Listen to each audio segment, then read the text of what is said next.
And a TGIF, everybody. Welcome into the First Call podcast presented by ExpressBet and FirstBet. He's Jeff Siegel. I'm Jeremy Plonk. We've got $133,000 in the late pick 5 carryover tonight at Turfway Park. That'll get a good weekend started.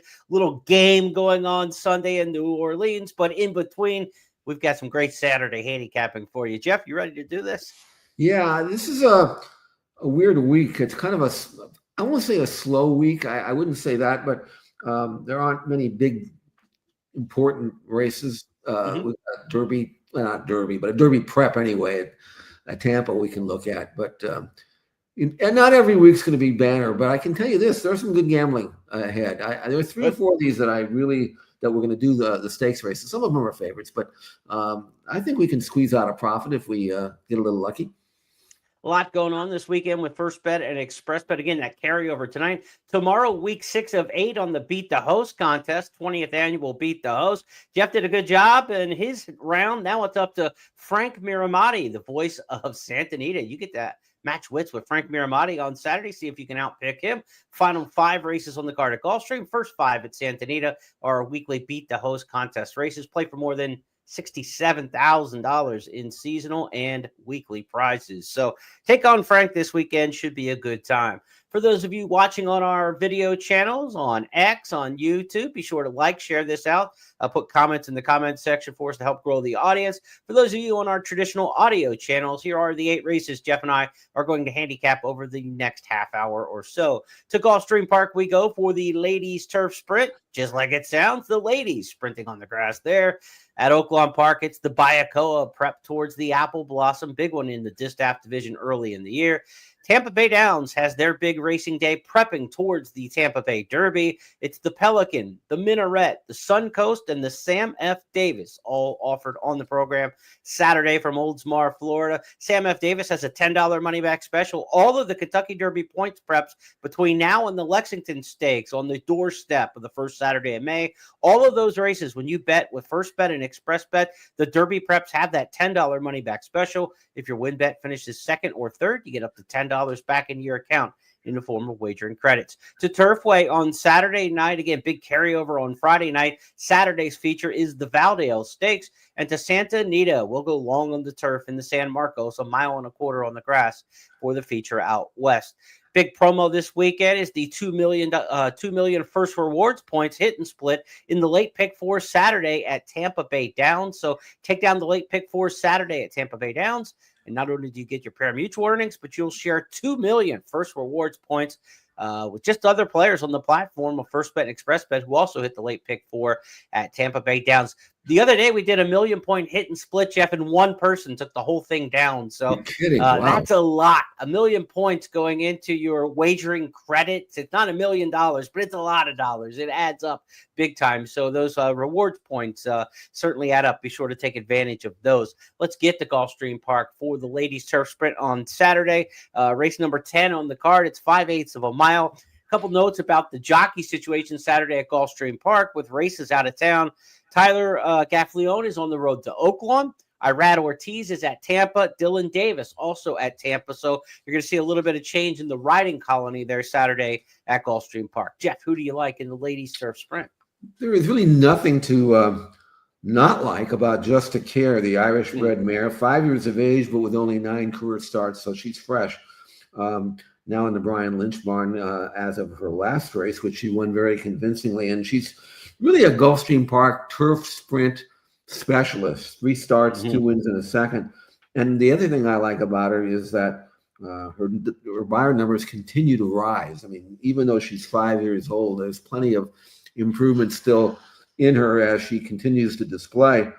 Came off a little bit of a layoff. She won a nice race at Keeneland, and then joined the Lynch barn and won a stakes right here over the course and distance. And she doesn't have a lot of zip. You don't usually find this type of specialist that has to come from off the pace. But she has a wicked turn of foot.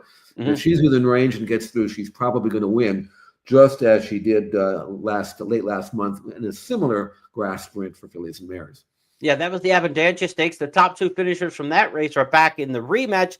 4 last out winners in this field, including the one Jeff likes, Just to Care. Shootout, the lights, turns for home on top. Etrurian second to the outside, Twirling Queen. Far outside, Just a Care. Off the turn and the stretch drive, Just a Care starts to finish up now to try to go get Shootout the lights. It's Shootout the lights in front, Just a Care surging forward now. Correa's on for second, but Just a Care hasn't won. Just a Care and Junior Alvarado by a length and a half. Correa. We'll see if the late running tactics, they went 1-2 from off the pace last time, if that works again in the ladies turf sprint coming out of the Abundancia. Let's go next to Oaklawn Park on Saturday. Our second stakes to look at will be the Bayakoa Stakes. Just a field of 6 in here, but not a lot of fill. This is a pretty solid group in here. Grade 3, $250,000. This is a prep for the April 12th Apple Blossom. Apple Blossom, $1 million there in that one in Grade 1 company. Bayakoa named for a 2-time Breeders' Cup Distaff winner. And, of course, Ron McAnally's Bayakoa was just champion turf mare back-to-back years. I believe it was 89 and 90, a Hall of Famer. I did a little research. She was the first back-to-back champion mare on the dirt in the United States since Chuvie in 70-71. It's hard for the mares to put together back-to-back strong seasons like that. Historically, you don't see it often. Bayakoa was a great one, Jeff. You had a front row seat for her. She was an Amazon. I mean, strong filly from South America. She was built different than the kind of horses we deal with now, where they win a race and they got to put them away for 3 months. Yeah, she bring it on, and she was durable. She was dependable. She was versatile. She was a true champ, and glad to see that she's got a race named after her. She certainly deserved it. This one is a middle distance event, as you mentioned, and I was really impressed with the way Loved won her last race. The only caveat to that is that it was in the mud or a wet track, and I've long learned not to trust off-track form. I mean, the thing about Love, though, is that she has won just as impressively on dry land. So I'm not going to knock her for winning in the mud. She just took that obstacle and ran with it, but she's won on the fast as well. And I like her style. And again, being by Medaglia d'Oro, she's probably going to be a late developer, not terribly over-raced in her career, but I mean, she's only had 10 starts with 5 wins. And I think she has a chance to develop in being a really good one. I think she's better now than she was last year, and we'll find out if she is on Saturday. She used to just be all front end speed, but in the Fall City, she showed she could sit and pounce. Let's pick it up in the stretch. She's already made clear to the lead at this point, but she passed 4 horses in doing so to get there. We'll see if Love can stalk and pounce again in the Bayakoa. Oh, it's Loved in front, heading for the 8th pole. Tarifa runs up into second. Lexa fighting on from third. Neon Icon trying to come down the center. Nothing late from Musical Mischief. Everything late from Loved. Loved is clear by 4, and she scores. Loved wins it by 3 in the end. Tarifa ran on to be a good second. Lexa and Neon Icon. She beat what I think is a better field in the Fall City. It should have been. It was a grade 2. Now she's in grade 3 company. Main competition here on Saturday in the Bayakoa maybe comes from Corningstone, 2-time stakes winner at the meet for Kenny McPeak, the won the Mistletoe, won the Pippin, now makes the natural rise in class on this Apple Blossom path. Corningstone's jockey, Julian Leperoux, kind of having a little bit of a renaissance meet. He's winning at a good percentage. He's won 4 stakes at the meet. He piloted this filly to 2 of them, but he's got the most stakes wins of any jockey this season at Oaklawn Park. So Julian Leperoux having a nice bounce back. We haven't heard his name kind of on the marquee level for 6-8 years now. He's kind of been on the quiet side of things. So Leperoux riding well. He's got Corningstone, his mount. Jeff's taking Loved on top. Again, Tyler Gaffleone going out to ride Love for Godolphin and Brendan Walsh, giving up the day at Tampa, giving up his normal day at Gulfstream Park. So that's where he's at on Saturday. He's headed to Hot Springs for the Bayakoa Stakes. Now, a lot of the attention on Saturday and a lot of the handle is going to go towards Tampa Bay Downs, where it's a huge day of racing there. 4 stakes races that we're going to preview for you: the Pelican, the Minaret, the Suncoast, and the Sam F. Davis. The Pelican gets things started in race number 5. We've got a field of 7 in this one. Nutella Fella, Jeff, is a horse who hasn't raced a whole lot, right? He had the 2 starts at 2. He only made the races 1 time last year as a 3-year-old, but he's run twice now if he gets to the gate here on Saturday. He'll have 2 starts here in the last 4 or 5 weeks, which for him is his cramming starts. What do you make of Nutella in his form cycle and where he may be on Saturday? He's kind of the marquee horse here in the Pelican, having won the Grade 1 hopeful back as a 2-year-old. I'm not really sure where he's at with this colt, and you brought up why. Only one start last year, and he actually ran well. He's always run well. Now, he was beaten at 4-5 in his comeback. And what I didn't like about it was that he did not change leads. I'm not that familiar with him to know whether that's normal for him. But here's a weird race, a sprint, and I took forever to find out who might even be in front in this race because we got right. stalkers, closers. I ended up thinking that maybe the leader will be Silver Slugger, and he's coming out of an $8,000 non-winners of 3. So I don't know how long he'll be there, but at least he'll give some of these a target.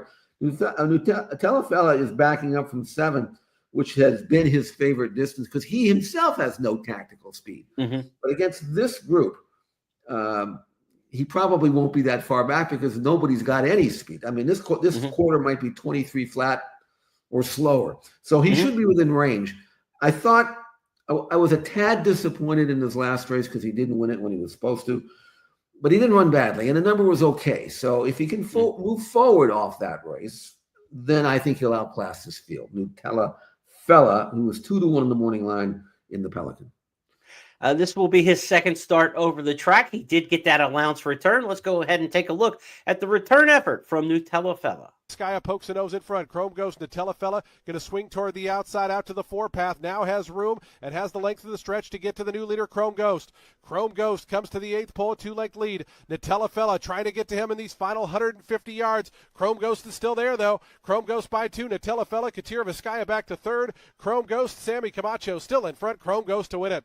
Nutella was 2nd. It was 4 more back to Katir Vizcaya in 3rd. Then came 86 Chevy in time. You know, Gary Contessa doesn't get his hands on a lot of really top-class horses these days, so he's got to take his time with one when he does, and it looks like he has been judicious with Nutella, and this looks like a really good spot for him. Caramel Chip would be the main opposition, I think, in the Pelican Stakes. He was 4th in this race, beaten just 2 lengths last year, a much tougher edition of the Pelican last year than this year. When you look at Sibelius winning it, Nakatomi finishing 3rd, you know, those were, internationals. Sibelius international winner in Dubai. Nakatomi, graded stakes winner, big horse the last year going into the Breeders' Cup Sprint. That was a good group last year for $75,000. The purse increased to $125 this year. They get the Grade 1 winner, Nutella. I think he's got just Caramel Chip to beat, and if he does that, I don't know what the weather's going to be like, Jeremy, but he's Caramel Chip's an off-track freak, so if it rains... they're calling for sunshine. Should be perfect weather down there this weekend. Okay, that's part of the handicapping process, figuring out what the weather's going to be.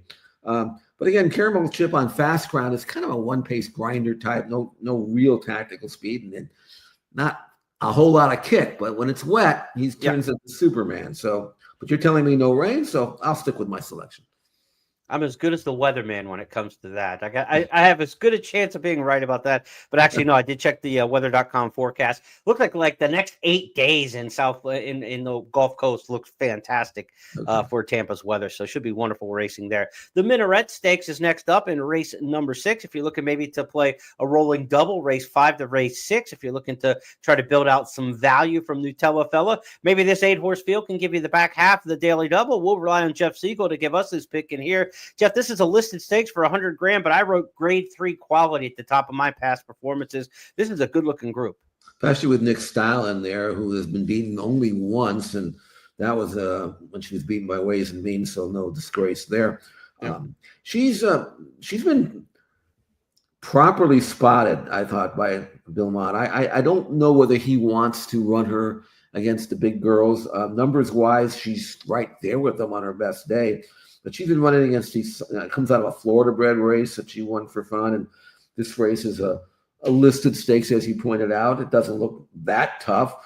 She should be able to beat her. I also like the fact that she's learned to sit back and rate a little bit. She used to be you had to gun her to the front and kind of hang on, but now, I mean, and not only did she switch off in the last race at Tampa, but she was happy doing it. It was like, yeah, I could have done this all a long time ago if you let me. I don't have to bust out there and go. And I think the jock now, who knows her very well, found that out. So I wouldn't be shocked if she sits third or fourth. Maybe she'll be in front, but she looks real hard to beat here. Nick's Style for me. Let's take a look at her last time out. Jason Beam on the call, winning the City of Ocala. Our Disaster to the top of the stretch. The lead a half length. Beth's Dream down at the inside room for Nick Style. She still has to make up 2. A final furlong left to go. Our Disaster still the leader. Nick Style with a big opening down toward the inside, trying to rally up. A final 16th to go. Here comes Nick Style. After Our Disaster, Nick Style grabs the lead. Our Disaster back to second. Nick Style with a big turn of foot down on the inside. Geared down to win the City of Ocala by 2.5 in the end. Our Disaster was second. Also in this field, in the Minaret, you've got R. Harper Rose. She started off her career 4 for 5. It looked like she could be anything for Safi Joseph. She's 0 for 4 since, and I don't know if the rails have come off one as bad in the past performances as I see with her in her last 3 starts. For as good as she once was, to just be trounced by 36, 19, and 22 in her last 3. They say sometimes fillies just lose the will to race. I don't know what she's lost, but man, I mean, her form has just absolutely evaporated. And it's funny because she last 3 races were a disaster, and in the last race, 5 runner field, and she got beat a 16th of a mile. Now, if you look at her workouts, it looks like she's working fine, and maybe Safi's going to give her one more chance. And breeding season doesn't really start until now, basically mid-February. So, if she doesn't perform up to snuff here, I don't see any reason why they would go on with her. You're right. When the fillies lose it, they lose it usually. And it looks like R. Harper Rose has lost it. So hopefully she'll snap back. But I don't see her beating in her form beating Nick Style or many others in here if she's no better than her last 3 or 4 races. Yeah, and Dazzling Blue looks similar. She started her career off 3 for 3 and looked like she could be any kind for Brad Cox.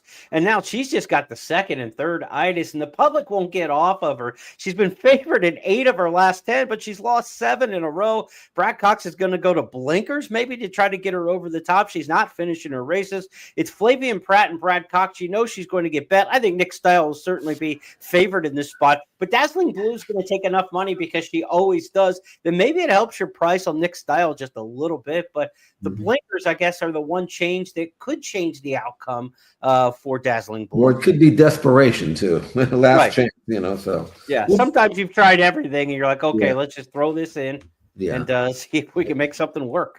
Yeah. Let's go to the 9th race now on Saturday at Tampa Bay Downs. The Suncoast Stakes. This is on the Florida Oaks Trail, if you will, but the main Florida Oaks race on the turf at Tampa Bay Downs on Tampa Bay Derby Day. Mile and 40 yards here for the Suncoast, $150,000 race. You got grade 3 winner La Cara in here for trainer Mark Cassie. She's a street sense filly coming out of the Breeders' Cup Juvenile Fillies when she was 5th of 9 that day, beating 16 lengths in there. Cassie likes to support the races at Tampa Bay Downs, especially with his fillies on the dirt, on the turf. No surprise to see her make her 3-year-old return in this spot. She was an early 2-year-old last year, Jeff, debuting in May at Churchill Downs. She ran through 6 starts last year, so she's very seasoned. What do you make of La Cara in her comeback? Do you like her? Do you like somebody else? Looks like La Cara has been breezing well, a couple of bullet works, and so I think she's probably fine. She never really earned big numbers last year as a 2-year-old. Took her what, 4 or 5 races to break her maiden. I'm not really sure how good she is, but I expect that, it's because she is a stakes winner, that this is where she has to come back. The one that really intrigues me is Chloe, the ape filly. I don't usually like to take maidens into stakes, but on the other hand, it oftentimes, and they're not always right, but oftentimes the trainer will tell you what he thinks of the filly by doing so. If this filly weren't that well regarded, and I would look at her last race and try to evaluate it and say that that's a good filly, and we'll see it in a second. But if they didn't really think that she was that much, maybe they wouldn't be trying this. They'd look for a non-winners or 2 at Gulfstream and see what they got. But to jump right into the stakes competition tells me the connections like her, whether they're right or not. That remains to be seen. Bullet work since race, that's good. And the way she won her maiden, I loved the race. And the number was strong. The number was every bit as good as anything La Cara's ever done. And that was just Chloe's first start. The other thing I liked about the race is that she broke running, and we'll see it, broke running down the back stretch, came back to her field. And then when they asked her to quicken, she opened up again. Usually you don't see that from a filly who's run just once. That was her first start.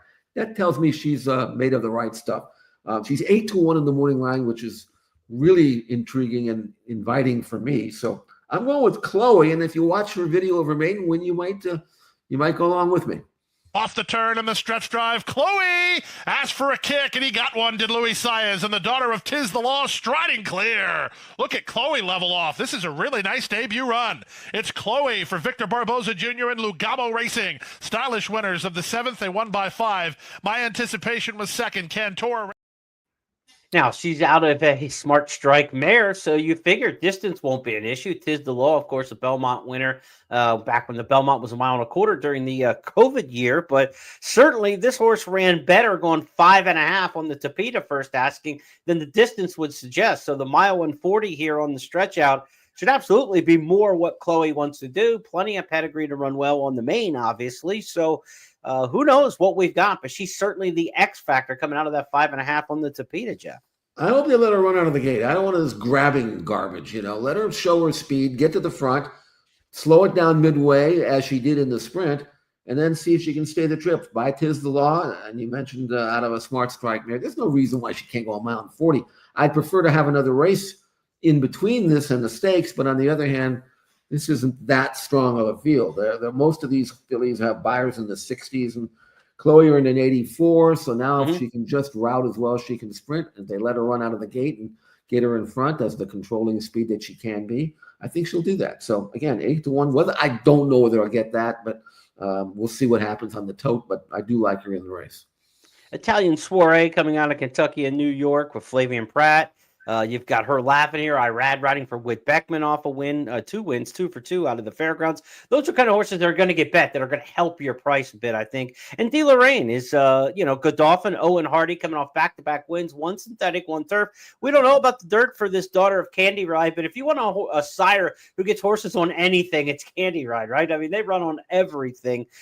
This is an Owen Hardy Godolphin runner. They'll be looking for the double. De Lorraine, the filly for them in the Suncoast, and then, of course, they're going to have their Remsen winner poster also coming back. What a winter for Owen Hardy to have, a filly like this who could potentially be an Oaks type filly, De Lorraine, as she continues her ascent. He's got poster. He also has First Resort potentially on the Kentucky Derby Trail, the winner of Churchill Downs Kentucky Jockey Club over Thanksgiving weekend. So Owen Hardy's kind of like, we haven't heard a lot out of Julian Leperoux in recent years. We haven't heard a lot out of Owen Hardy in recent years, and he's got himself his best winter in a long time to be optimistic about. We'll see how it goes for De Lorraine. She'll be a longer price, I think. And he gets the Godolphin leftovers. They don't say, okay, that's our best one, send him to Owen, Right. It's like, what do we do with this one? Send him to Owen. He's doing right with what they're sending him for this class of 2025, that's for sure. Yeah. Let's go to the 11th race on Saturday, Tampa Bay Downs, the big race of the weekend. Kentucky Derby qualifying points on the line, 20 to the winner, 10 to second, 6-4-2. So the top 5 will earn points towards the Kentucky Derby in the $250,000 Sam F. Davis Stakes, 1.16 miles at Tampa Bay Downs. This is a rare race where the prep for the big race at the track is the same distance. So Tampa Bay Derby is also 1.16 miles, the Sam F. Davis at 1.16 miles, named for the former president of the track, Sam F. Davis, who helped turn Tampa Bay Downs into the racetrack that it is today. So Tampa Bay Downs honors the former president with this race. Jeff, I've got this race either completely overrated or this is the best Sam F. Davis we've seen in a long time, because I've got 4 horses that are currently ranked in my top 20 and Countdown to the Crown, my weekly scouting report. I've got 4 top 20 horses in this field. Treaty of Rome, who's towards the bottom. John Hancock, a horse I like kind of in the middle of the pack. Owen Almighty in the bottom half. And Poster, a horse who's kind of right in the middle in that 10-12 range for me. I think there are potentially 4 horses in here who could make noise by the time we get to the first Saturday in May, or already have some credentials to be considered in that league. So this is a good-looking group in here for a field of 10. There's a little bit of filler thrown in there, but you've got horses like Dr. Ruben M. coming out of a very productive springboard mile at Remington. 2-time Derby winner Doug O'Neill training that one. And then you've got Naughty Rascal for Gerald Bennett, locally stationed, but he's never run a bad race, and he's been on the 2-year-old stake scene in Florida since going back to last July. So this is a good deep race. It is, and it has the potential to have a fast pace, but not necessarily will happen. We always think of horses that will show speed, and then the connection to say, I don't know if he can run this far, so take a hold and let him run the last part, and the horse doesn't know what he's supposed to do. What are you doing? What are you grabbing me for? I'm supposed to run, right? So they get all kind of confused. I don't think that's what's going to happen with John Hancock, and it's interesting because we see this like every weekend where Flavien Prat is out of town riding some Derby potential horse. I think he's still trying to find one. He is. He hasn't had a lot of success so far with these forays to the east. But I think he picked up a good one in John Hancock. One of the things I like about him, in addition to his pedigrees by constitution, is that he's a really good athlete. He's a really good mover, and he's got a nice long stride on him. I understand why Cox would step out of the comfort zone of a non-winners of 2 and then go right for this race. Now, it's not graded, but that's a $250,000 purse. Now, I know that nobody who has a Derby horse is that concerned with the purse at this stage. They just want to see what's best that can get him to Kentucky. And this looks like a logical springboard for a lot of colts who are using this to find out where they're at and where they should be going after this race. So you're right. This is a very strong race. And it's going to take a pretty good, decent colt to win it because there is pace in there. You're going to have to – nobody's going to go 49 in this race. I ended up with John Hancock. I think he should be higher than 3-1, but maybe the connections will bring that down. I'm very interested to see where he's at because I think this is a pretty good colt. I do too. I think he could be one of the ones. I'm a little curious.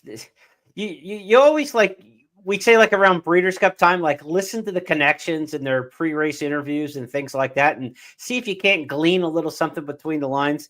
Elliot Walden from Windstar Farm was on Twitter a couple days ago and mentioned 3 or 4 horses with Windstar connections. And he said, which one of these do you think are our Derby horse? And John Hancock wasn't one of them. I'm thinking, John Hancock's the best horse on this list that you're putting out here, and he's not on the list. So what are you trying to tell us here? But John Hancock, of course, nominated the Triple Crown. He's running this weekend. Maybe Elliot's trying to sandbag everybody and not think of John Hancock this weekend. But I thought that was kind of curious. And you're always out there. You're trying to read between the lines in this game sometimes. Sandbagging and horse racing from a trainer or an owner, I never saw that before. But maybe he just doesn't want to jinx him, too. You never know. You never know. Let's go back to that debut win at Tampa. And I think it's significant that I say debut win at Tampa because Brad Cox, to the BetMix database, when I looked at it, when he entered this horse at Tampa, I thought, I can't remember Brad Cox running a horse at Tampa. He had run 3 in his career at Tampa. I mean, he just doesn't send horses to Tampa, much less for a maiden special, which told me he was trying to get a horse on the Tampa Bay Derby Trail. He came right out of that race January 8th, aimed straight here to the Sam Davis. It looks to me like a Tampa path for John Hancock, and he looked good at first asking.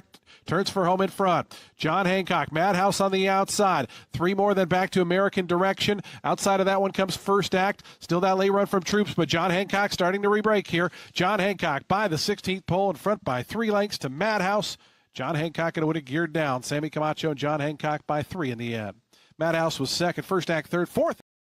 That's the way you want your stride to look coming down the lane and then eased up or whatever. But, man, he was reaching out nicely. Now, this is a good group he's going to have to beat. Owen Almighty was disqualified from the win in the inaugurals or in the Pasco Stakes when he ran against Naughty Rascal for interference on the backstretch. It had nothing to do with the runner-up, the third-place finish. It's actually a horse who ran 5th, where Irad Ortiz dropped over unnecessarily trying to clear the field and getting over to the fence.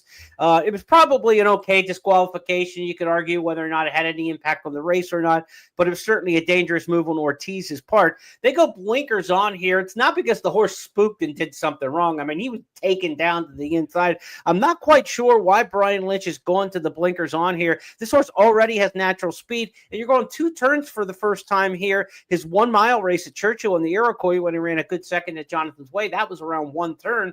So first time around 2 turns, blinkers on. He has a chance to really bolt out of there. Irad's riding back. I hope he doesn't run off because I think this is a good horse, and I want to see him rate. I know he's by Speightstown, but the damn side of the pedigree tells me he can go farther. I actually think this is a legit horse on the trail, but I'm not so sure why they're putting the blinkers on. I'm going to take him because I don't necessarily love the closers in this spot, and I think there's a decent amount of speed. He might just be the most brilliant of the speed. The other one is the horse you picked, John Hancock. I think one of those two is going to prove more brilliant than the others in this particular spot, Jeff. But I don't know. Owen Almighty, I don't know why he's going to the blinkers. I can't figure that one out. I think because Irad told him the horse needs blinkers, trying to get the blame off his shoulder. He needs blinkers. That wasn't my fault. That's the only thing I can think of. Yeah. But it's interesting because tactics will mean anything. I don't think Pratt's going to send John Hancock. I mean, John Hancock might make the lead just because he's quick, but I don't think that's going to be the plan. I don't know what Irad's going to do with Owen Almighty. Like you say, when you put blinkers on, sometimes, not always, sometimes it's because you want him to show more speed, but I don't know if that's necessarily the case. And yet, as you mentioned, this is the first time around 2 turns, and when horses stretch out 2 turning, they almost always show speed for the first time. So Camp Hale's going to have speed, first time going long from the rail. I know just a maiden, but this horse is going to be up into the mix. Dr. Ruben M's got plenty of speed for Doug O'Neill in the 4-0 with Junior Alvarado riding. There's going to be pace in here. I changed and I flipped and flopped, and I ended up to Owen Almighty on top, John Hancock second, and Treaty of Rome in their third. Treaty of Rome rallied to run a good second last time out in the Mucho Macho Man. The race was not fast, however, so you just wonder if he kind of clunked past some horses in there. Guns Loaded came back and ran last in the Holy Bull Stakes out of that race. Now, that horse was not equipped to go 2 turns, so it's not a direct slap in the face to say that the Mucho Macho Man, the winner ran poorly, so therefore Treaty of Rome will run poorly. Treaty of Rome, I think, is a good 2-turn prospect, whereas I don't think Guns Loaded wanted anything to do with the 2 turns. So, maybe a little bit of a mulligan there, but you can't wildly endorse Treaty of Rome after you saw how Guns Loaded came back and ran. Poster's really the X factor in here, Jeff. He's 3 for 3, but I don't know that anybody thinks he's a world beater by any stretch. He started out at Ellis on the turf, then he won at Keeneland on the turf, went to the Remsen first time on the dirt, a very subpar edition of the Remsen Stakes, in which Tux came out of that race in an allowance race last week and got bombed. I mean, Tux couldn't do anything in allowance company coming out of the Remsen Stakes. I don't know what he beat in there. Well, here's a telltale sign for me. Pratt rode him in the Remsen, won it, and jumps off to ride John Hancock. Yeah. So they probably said, who would you rather ride, the maiden or this horse who won the Remsen? And he probably said, put me on the maiden. So, one other thing that I just noticed, only something that I would notice, that this race is Saturday at what would be 2:14 Pacific time. Mm-hmm. That's halftime of the Penn State UCLA game. So I think Mick Cronin will be able to watch this race because he owns Dr. Ruben M. So there you go. Good timing there. And I hope he doesn't get too depressed if the horse doesn't run well. Fortunately, they're playing Penn State, so they might not need his full attention. That's what I'm hoping, so they can not sweat it out. If you'll notice, I just want to kind of do a little how the sausage is made. For my rankings, when I do a top 20 and Countdown to the Crown, especially earlier in the year like this, it's going to lean a little bit more towards accomplishment and then potential. Usually the potential horses are on the bottom side of things, and the horses who already have the accomplishment are ranked a little bit higher. And as the further we get long down the campaign, the more that flip-flops. That's why I've got Poster ranked ahead of a lot of the horses in here that I'm going to pick to beat him in this particular race. One, because I think it's mile on the 16th, and he's not that brilliant, and some of these horses are really sharp right now. He's first start back. So I've got Poster ranked higher because he's a 3 for 3 winner of the Remsen Stakes, but that's like it. It's a little bit of both. It's a little bit of what have you done and what do I think you can do. I don't like to do a complete projection of like, okay, here it is. It's January 14th, and here's how I think the Derby's going to turn out. Right. It's just, to me, that doesn't do a lot of good in the rankings. So I think you'll see the shakeout come after this, where Poster's going to drop below at least 2 or 3 horses in this race that are going to prove to be better than him, Jeff. Probably, but he still has his chance to prove you wrong, so that's okay. Go out and prove that you belong where you're ranked, and if you're not, sayonara. Let's move now to Santa Anita for our final handicapping task of the weekend. It is the race of the week with Express Bet, the Grade 3 San Marcos Stakes, $100,000 here, 1.25 miles on the turf.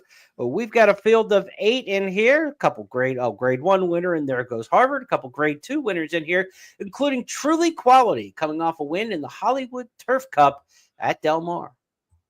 Ridden for more now. He's going to take the overland route as they make their way around the turn. Balnikov is the trailer. Rock Emperor got shuffled back, and the new leader is Golden Eye, and they're into the stretch. Golden Eye turning for home in front. On the outside, 911 Turbo. Balnikov is closing down the center. Truly Quality is there too, but here comes Balnikov like a shot on the far outside to take the lead. Truly Quality running with him and comes through on the rail. Truly Quality ran down Balnikov late to win. 911 Turbo was third in the That was the Hollywood Turf Cup. We're talking about the San Marcos here. I did get ahead of myself. We still have another stakes left after this one, the Valdale from Turfway. I got off the format here, but we will talk right now about the Santa Anita race, the San Marcos. Jeff, who did you end up in this spot? Do you think it's just coming right back again to Truly Quality as he looks to win his third in a row? Yeah, I think it is. And that was a really good win for him because it looked like he was beaten at the eighth pole and then found extra in the final 16th to outkick Balnikov. And he's now won 3 in a row. I remember him last year here at Santa Anita. He was running in first level allowance races, and he was okay. He ran some nice races, but I never thought he'd be this. Now he is this. He's really, really good. His numbers have risen. He's high 90s in the Buyers, so he's legitimate in terms of that. He's got a good kick. He's got tactical speed. He can lay second or third if you want him. It won't bother him. He can come from farther back. He's just beaten essentially the same field over 1.5 miles, which is nice. This is 1.25 miles. I don't think that's going to bother him shortening up. He's a miler earlier in his career. So to me, there really isn't any reason for me to pick against Truly Quality. I look at his work pattern. He's not a horse you have to hone on in the morning. You're not going to see 58-3 and 111 and change. Just so long as the pattern is spaced properly, it's steady. That's all he needs. It's not like he's been away forever. He's ticking over nicely. He's maintaining his form. This jock who rides him really, really well. He's a good rider going along on the grass. So I don't see any reason why he couldn't win, other than the fact that it's a grass race and it's, they bunch up and sometimes he gets stopped and all that. But in a truly run race, Truly Quality should beat this field.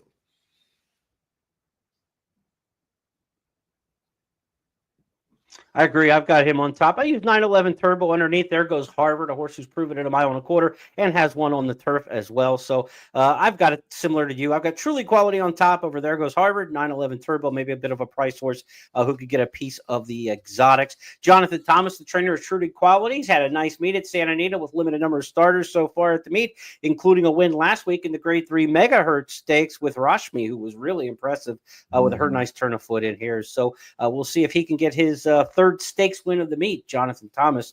He's got Truly Quality. I said going for 3 in a row. Already has 3 in the bag. Going for 4 in a row. Truly Quality. Top choice in there for both Jeff and I.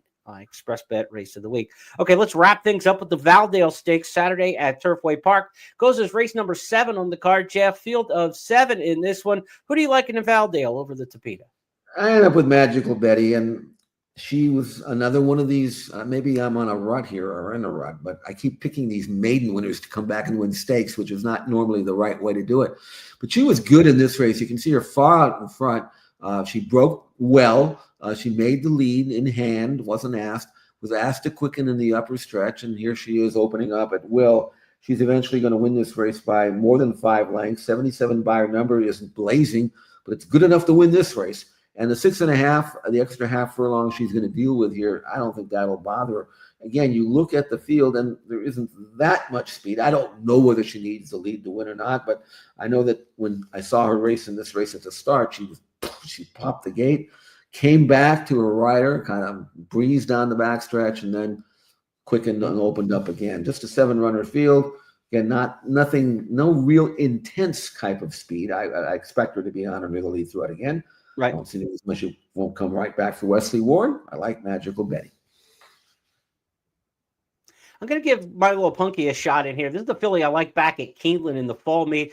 She ran against Mohima at Churchill and didn't buckle in one of her first starts. And to me, it just showed that she had some quality about her. Mohima's gone on to be one of the better 2 turning 3 fillies in America towards the Kentucky Oaks. And she's continued to run on well since that third start win at Keeneland. She's got a couple good races over the track now. 3rd in the Gowl Stakes, 1 an allowance race. So I'll give my little punky a shot in here for the Valdale Stakes. That'll wrap up our handicapping for this edition of the First Call podcast. Again, beat the host. If you want to play the handicapping contest week 6 this Saturday, the host at expressbet.com will be Frank Miramati, voice of Santa Anita. So try to beat Frank in that one. Turfway Park with a big carryover tonight, $133,000 in the pick 5. The late pick 5 races tonight are in the spotlight. If you want some help handicapping that late pick 5 at Turfway Park tonight, Scott Shapiro's got a blog and has all 5 races analyzed for you. It's posted right now at expressbet.com and at news.first.com, where you can also get Jeff Siegel's full card analysis for Santa Anita each and every race day, including Friday's card, which is up and ready for consumption as well. Jeff, what do you make of this Super Bowl weekend? I don't know who to make the play between the Eagles and the Chiefs. I'm not a football handicapper. There's Oklahoma players on both sides, a lot of them, and a lot of important ones on each side. So I'm going to be happy no matter which way this one turns out. Maybe the Eagles go for something different. Yeah, I don't know. I'm a Charger and a Ram fan, and if they're out, I'm out. I'll watch it, probably fall asleep on the couch. But there's nothing else to do Sunday afternoon, so and I don't play football. I watch it. I'm a fan. I don't have a clue as to whether the over, the under, the coin flip, whatever they're betting on. It's not my thing, so it'll be fun. Man, who's the halftime show? Do you know? Do you have any idea who I don't know. Yeah, maybe I'll watch that, but. The only ones that I enjoy are the bands that whose the members are now like in the 80s, so 80 years old. That's my generation. These other people I never heard of. That's me. Anyway, have a good week. Keep an eye on post times on Sunday if you're playing the races. Some tracks do adjust their post times to get done a little bit earlier in the day. Yeah, the Super Bowl kickoff later in the day. So again, keep an eye on the post time schedule there. Yeah, we're running. And by the way, Jeff and I'll be back on Tuesday to wrap up the big weekend of racing with the It's Official podcast. We do that each and every Tuesday. But between now and then, enjoy the Super Bowl, enjoy all the great racing, the carryover tonight at Turfway, and pick up all of our coverage at expressbet.com and at news.first.com to get you set for the weekend. Have a great weekend, everybody.